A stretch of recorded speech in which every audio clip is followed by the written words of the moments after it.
Welcome to my Thari Vlogs YouTube channel. Please like and subscribe. Hi යාළුවනේ කොහොමද ඉතින් ඔයාලට හැමෝම සතුටින් පරිස්සමින් ඉන්නවා නේද?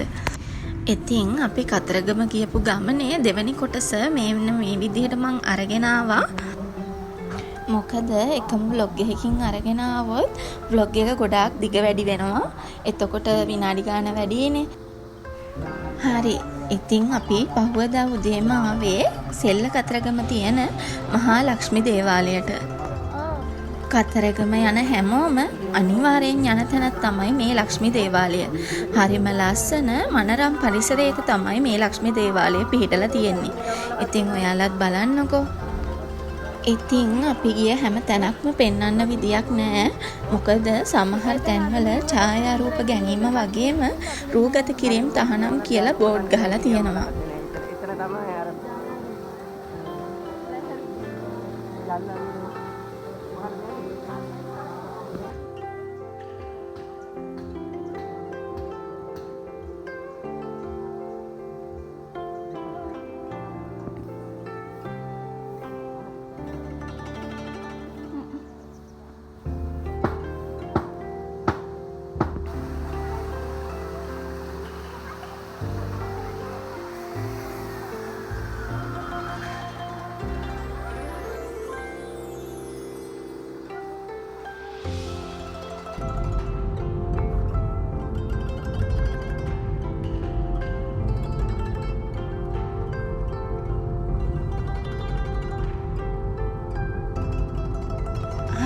ඉතින් අපි ඊළඟට ආවේ කතරගම තියෙන කැලේ දේවාලයට.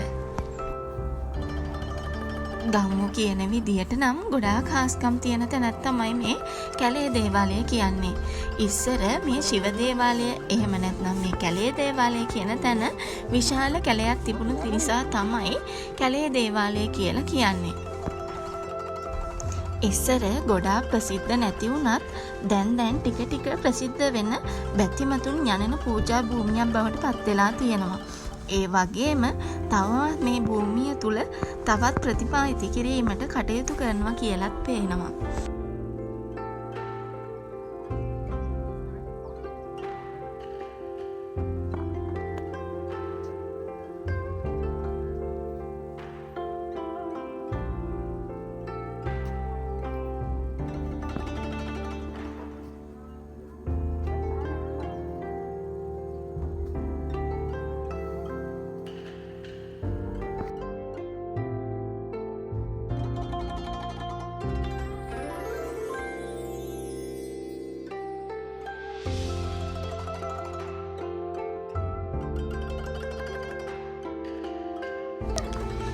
ඊළඟට ඉතින් අපි ආවා ගෙදරට ගෙනියන්න කඩචෝර ටිකක් ගන්න.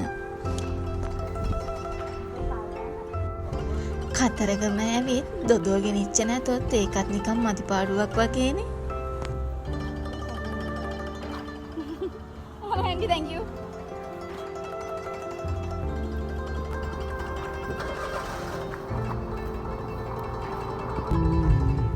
ඊළඟට අපි යන්නේ මම යන්න ආසාවෙන් මග බලන් ඉඳපු තැනකට.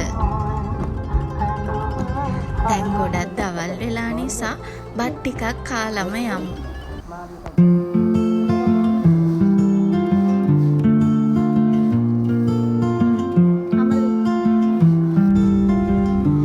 ඉතින් අපි දවල්ට බත් කාලා දැන් ඉතින් මේ බලන්න යන්නේ දකුණු ආසියාවේ විශාලතම කුරුළු උයන. ඒ හම්බන්තොට තියෙන බර්ඩ් පාක්. හම්බන්තොට ටවුන් එක පාස් කරලා කටුවාව හන්දියෙන් කිලෝමීටර් 7-8ක් වගේ තමයි එන්න තියෙන්නේ. හොයාගන්න අමාරුවක් නෑ. පාර දෙපස බෝඩ් ගහලා තියෙනවා.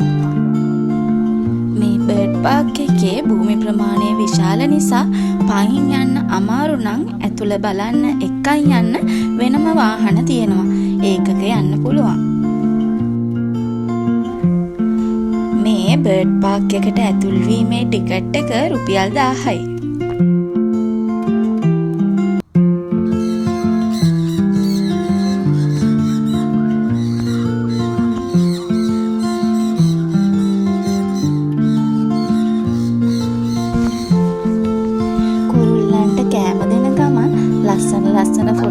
එකක් ගන්න, වීඩියෝ කරගන්න මේ බර්ඩ් පාක් එක ඇතුලේ වෙනම ඒරියා එකක් තියෙනවා. හැබැයි ඒකටත් රුපියල් 1000ක මුදලක් අය කරනවා.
කුරුල්ලෙක් වෙන්න කැමති වෙලා අම්මගේ තාත්තගේ කැමැත්තට තලගොයියෙක් වෙච්ච පැටියෙක්.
කතරගම ගිය ගමනේ vlog එක අද මෙතනින් ඉවරයි.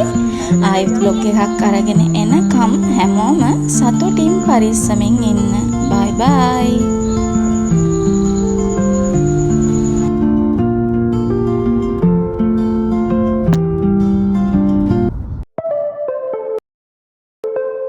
Thanks for watching Thari Vlogs.